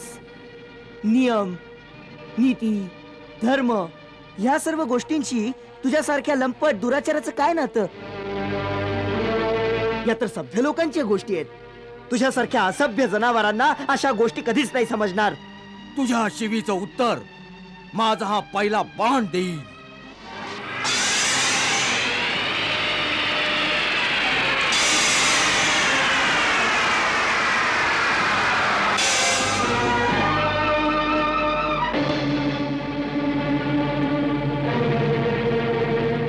तुझ्यासारखा पापी व दुराचारी जेव्हा निरुत्तरित होऊन जातो ना, तेव्हा केवळ शस्त्राचाच आधार घ्यावा लागतो. तुझ्यासारख्या लोकांसाठी आम्हालाही शस्त्र उचलावं लागतं, कारण की तू विवेक, नीती, धर्माच्या भाषाच नाही समजू शकत. ही पांडित्याची भाषा कोणा ऋषीमुनींना जाऊन ऐकव. युद्धभूमीवर आला आहेस तर गोष्टी कर. शस्त्राच्या झंकाराने शस्त्रच प्रश्न विचारतील, शस्त्र त्याचं उत्तर देतील. हाच नियम आहे इथला.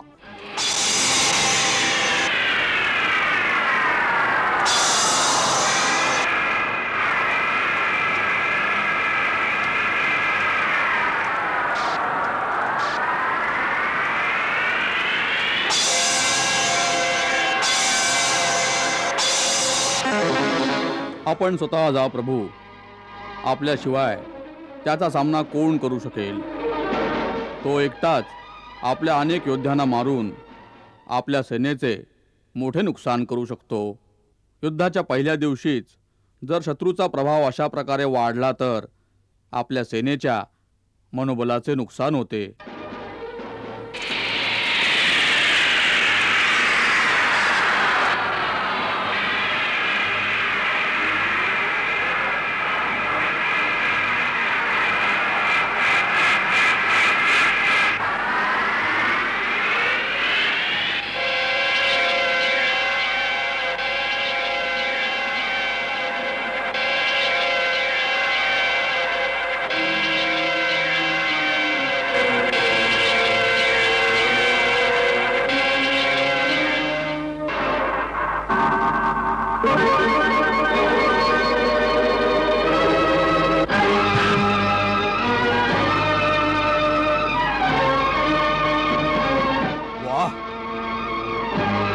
रावणाचे पाय पण डगमगले.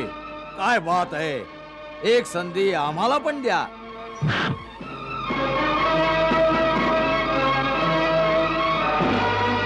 जय श्रीराम.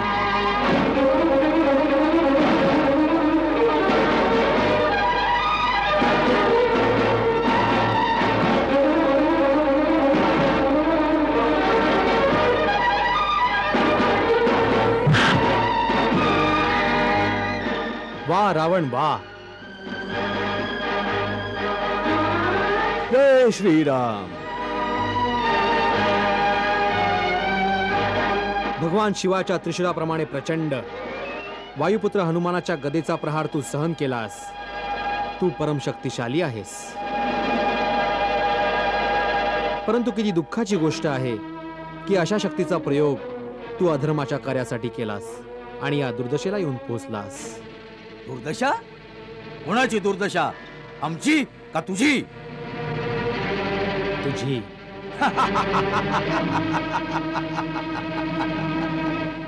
एका वनावनातून भटकणाऱ्या वनवाशीला सुवर्ण लंकेच्या सिंहासनावर बसलेल्या त्रिभुवन विजयी लंकेशाच्या वैभवात दुर्दशा दिसत आहे. राम, तू आपल्या वाक्पटुतेच्या जादूनं या अज्ञानी वानरांना भ्रमित करू शकतोस, रावणाला नाही. भक्त आणि ज्ञानी यात हेच अंतर असतं. भक्त अशिक्षित असो, मूर्ख असो, परंतु हृदयाचा खरा आणि मनाचा सरळ असतो. परंतु ज्ञानी तुझ्यासारखा दुष्ट पण असू शकतो. ज्याच्या हृदयात अधर्म आणि कपट असते त्याची अवस्था तुझ्यासारखी होते. ज्याला सुवर्णलंकेच्या राजसिंहासनावर बसूनही जीवनाच्या अपूर्णतेचा काटा बोचतो आहे,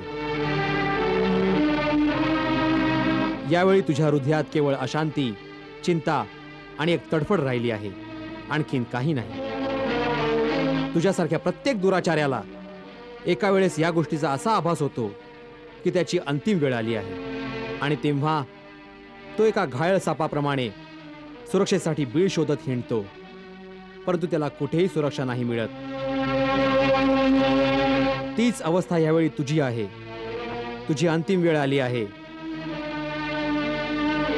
तुझ्या पापकर्माच्या विषामुळे तुझ्या मनाच्या शांतीला जाळले आहे आणि तू त्या अशांतीची तडफड, पापाच्या विषारी काट्याची जखम लपवण्यासाठी मोठ्या आवाजात मोठ्या मोठ्या बढाया मारतोयस. त्याला तुझे स्वतःचे मनही नाही मानत.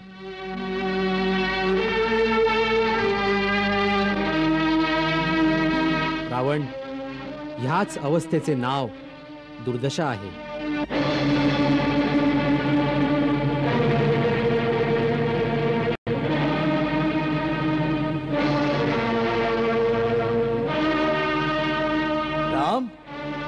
ऐकलं होतं की रघुवंशी मोठे वीर असतात, परंतु तुला पाहून ही धारणा दूर झाली.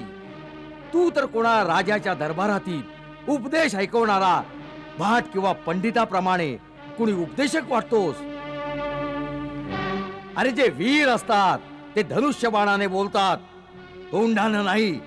हा खांद्यावर जो धनुष्य लटकावला आहेस ना, तो काही शोभेची वस्तू नाही आहे. त्याने बाण सोडले जातात असे.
रावण, केवळ पाशवी बल आणि अस्त्रशस्त्रांच्या मोजणीने युद्ध नाही जिंकली जात. युद्ध जिंकण्यासाठी धर्म आणि आध्यात्मिक शक्ती परम आवश्यक आहे. तू लक्ष्मणाला सांगितले होतेस की तुमच्याकडे काही नीती, काही धर्म नसतो. आमच्या इथे युद्धाचाही धर्म असतो. आम्ही शस्त्रहीन आणि निशस्त्र शत्रूवर कधी वार नाही करत. ही आहे रघुवंशीयांची वीरता. लंका नरेश, ह्यावेळी तू शस्त्रहीन, सुरक्षाहीन आणि अपमानित अवस्थेत केवळ शत्रूच्या दयेवर जिवंत आहेस. ह्याचंच नाव आहे दुर्दशा. ज्ञानहीन दशानना करुणी केले शस्त्रविहीन. मानपान अभिमान हिरावून घे सकल श्रीराम. आता जा, उद्या परत शस्त्र घेऊन ये.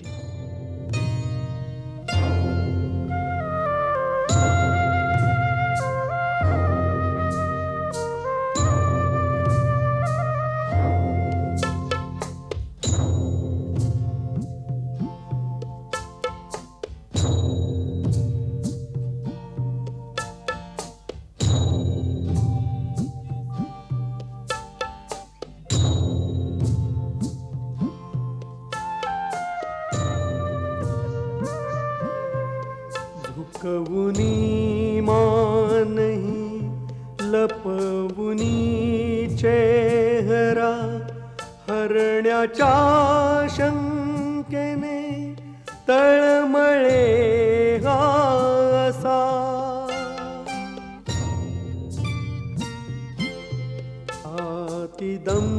अतिदंभाचा निखळला आरसा हरपुनी स्वस्थता व्याकुळ जाहला. रावणा आजही हाच आभास हो रामाच्या रूपे काळ आला असा. करणार रक्षण आता इथे निमंत्रण दिले काळा स्वयं.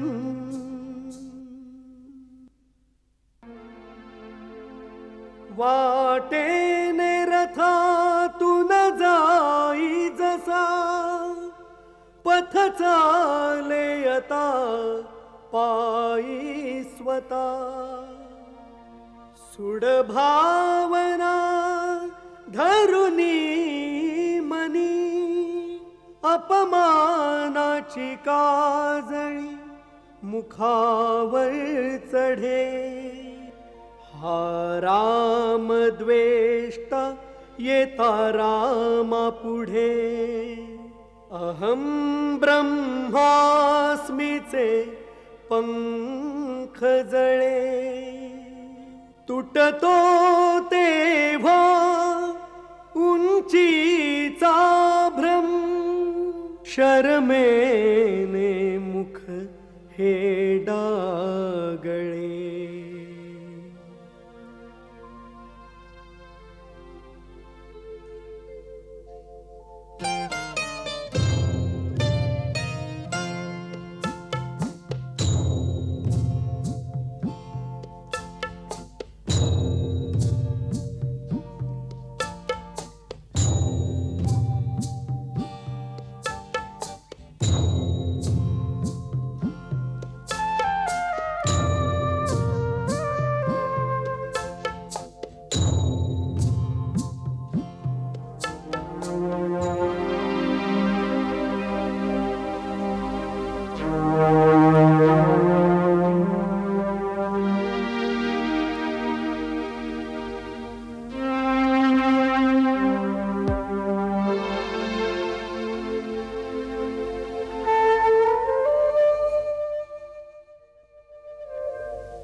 नमस्कार आजोबा.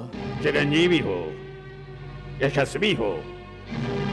काय झालं बाळा? तुझे गात्र शिथिल झाले आहेत.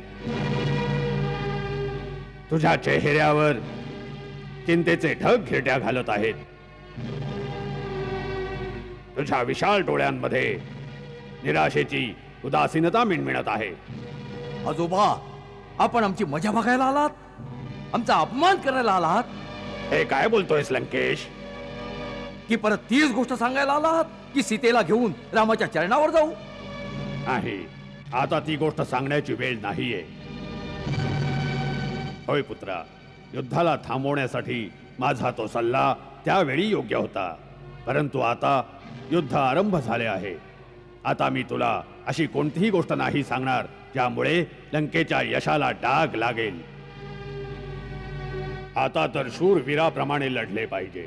आता एक तर सीतेला लंकेची महाराणी बनवशील किंवा शूरवीराप्रमाणे आपले मस्तक रणचंडीच्या पायांवर अर्पण करशील. शूरवीराप्रमाणे मरणे ही पुरुषाची एक शान आहे. तू माझे बालक आहेस. मी मांडीवर खेळवलंय तुला. नेहमी तुझ्या उन्नतीची, समृद्धीची आणि कीर्तीची शुभकामना केली आहे. तू या पृथ्वीवर असुरांचा सरदार आहेस. तुझं मस्तक झुकलं गेलं तर या जमिनीवर राक्षसांना तोंड लपवण्यासाठी काही जागा नाही राहणार.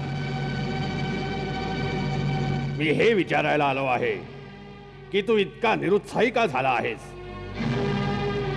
उत्साहहीन नाही झालो आजोबा, विचाराधीन झालो आहे. कोणत्या विचारात गर्क झाला आहेस वत्सा? जितकं सरळ वाटलं होतं तितकं सोपं नाहीये शत्रूवर विजय मिळवणं. आजोबा, शत्रू प्रबळ आहे. तू स्वतः प्रबळाहून प्रबळतम महाप्रलय आहेस दशानन. तू इंद्राचे वज्र, शिवाचे त्रिशूळ आणि विष्णूच्या सुदर्शन चक्राचा सामना केला आहेस. हीच तर विचार करण्याची गोष्ट आहे आजोबा. त्या वनवासी रामाचा बाण जेव्हा कमानीवर चढतो तेव्हा चतुर्मुख ब्रह्माप्रमाणे दिसू लागतो आणि जेव्हा धनुष्य सुटतो तेव्हा सहस्त्रमुख विष्णूप्रमाणे होतो आणि जेव्हा प्रहार करतो तेव्हा रुद्राप्रमाणे प्रलयंकारी बनतो. आजोबा, आम्ही इंद्राचं पुलिश, शिवाचं त्रिशूळ आणि विष्णूचं सुदर्शन चक्र आमच्याकडे येताना पाहिलंय. पण त्यांच्यामध्ये आणि रामाच्या बाणामध्ये अगाध फरक आहे. रामाच्या बाणाची गती एवढी तीव्र आहे की कधी धनुष्य सुटतो, कधी निशाणावर लागतो. देवतांची दृष्टी पण त्यांना पकडू शकत नाही. मग या साध्या डोळ्यांनी कसं दिसू शकेल? जणू तिन्ही लोकांच्या शक्ती त्यांच्यामध्ये सामावल्या आहेत. आज त्यांना आमच्याशी युद्ध नाही केलं, फक्त आमचा अपमान केला आहे. जसं कोणी लहान मुलाबरोबर खेळ करून त्याला पिटाळून लावतो. हे तर आणखी चांगले झाले. पहिल्या दिवशीच तुला शत्रूचा अंदाज आला. मला पहिल्या विजयाला अंतिम विजय नको समजूस आणि पराजयाच्या पहिल्या झटक्यास शेवटपर्यंत पराजय नको मानूस. शत्रूच्या बल सामर्थ्याचा अंदाज घेऊन युद्ध कर. त्यासाठी आम्ही आठही दिशांना राक्षस जातींना एकत्र करण्यासाठी दूत पाठवले आहेत. आणखी कोठे दूत पाठवण्याची काय आवश्यकता आहे? जेव्हा परम शक्तिशाली तुझा भाऊ कुंभकर्ण तुझ्या घरातच झोपला आहे.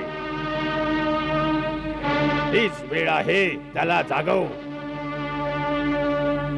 वानर सेनेसाठी तो एकटाच पुरेसा आहे. जागव त्याला. आश्चर्याची गोष्ट आहे, आजवर ही गोष्ट माझ्या नजरेत कशी नाही आली. आजोबा, आपण माझ्या समस्येचं समाधान केलं. नायक विरूपाक्ष, जा कुंभकर्णाच्या शयन कक्षात जा. त्याला जागव आणि त्याला लंकेश्वराचा संदेश ऐकव.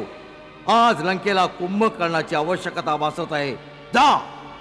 जशी आज्ञा महाराज.